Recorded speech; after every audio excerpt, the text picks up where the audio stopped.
Hi everybody, this is Miss G, and we are in Rome. We are going to be starting with chapter 32, Ancient Rome. I am here with the textbook to try to bring it alive to you and let you know that this history is something that you can come here and see to this very day. So actually, I'm going to have you open up your books to what you see right here, Ancient Rome. And I'm standing here. Many people are looking at me like I'm quite a nerd, taking the textbook all the way from Lake Oswego, Oregon here to share this with you, but oh well, I'll be a nerd for you.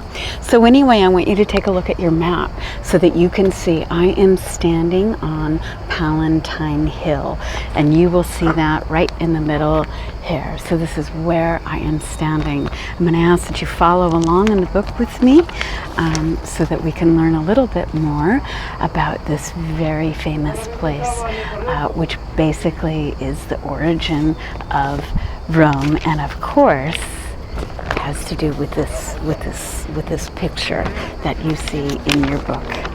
So let us begin. Geography and the early development of Rome.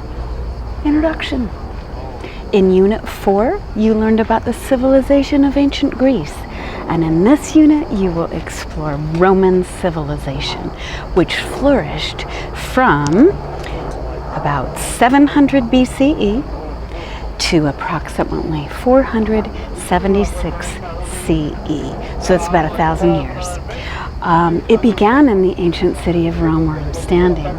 Rome is located in Italy, which includes islands and a peninsula in southern Europe. The Italian peninsula is shaped a lot like a boot. It reaches into the Mediterranean Sea, ready to kick the island of Sicily. The Romans have a myth about the founding of their city. Long ago, the story goes, a princess gave birth to twin sons, Romulus and Remus. The boy's father was Mars, the Roman god of war. The princess's uncle, the king, was afraid the boys would grow up to take his throne, so he ordered his men to drown them in the Tiber River, close to where I'm standing, and we'll take a look at that river in just a moment. But before the twins drowned, a wolf rescued them. When Romulus and Remus grew up, they decided to build a town on the banks of the Tiber River, where I'm standing, where the wolf had found them. But they quarreled over who would rule their settlement. Romulus killed his brother. He became king of the city, which he named Rome. The tale of Romulus and Remus is a colorful myth, and in this chapter you'll learn about the real founding of Rome, and you'll also learn how two important groups, the Etruscans and the Greeks, influence the development of Rome culture. As we move on to page 310, please, and yes, everybody's looking at me like this woman is woohoo. Here we go. So we're going to talk about the early Romans and their neighbors. Over the years, historians have tried to discover the truth about the founding of Rome. Once again, if you look at the map, I'm standing in this yellow area, and you can see that it's Latin for Latium.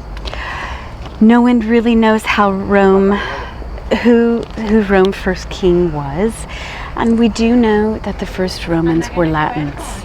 The Latins were one of several groups who had invaded Italy sometime before 1000 BCE. Perhaps around 700 BCE, a Latin tribe built the village that eventually became Rome.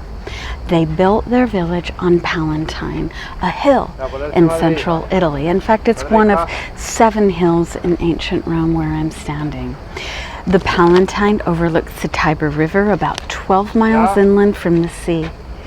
In time, the village of thatched huts grew into a mighty city that spread over 7 hills, and we will be taking a tour of that in just a moment. As Rome grew, Roman culture was greatly influenced by 2 of Rome's neighbors, the Etruscans and the Greeks. The Romans borrowed many ideas and skills from these two groups, beginning with the Etruscans. The Etruscans had dominated Etruria, a land just north of Palatine, around 800 BCE. No one knows exactly where they came from. They built some city-states and conquered others. By 600 BCE, they ruled much of northern and central Italy, including the town of Rome. The Greeks also had a major influence on Roman culture. The Romans learned about Greek culture when Greek colonists established towns in southern Italy and on the island of Sicily. Romans also learned the Greek ways from traders and the many Greeks who came to Rome. Let's look at some of the ideas and customs the Romans learned from these two groups, and I hope you enjoy the tour.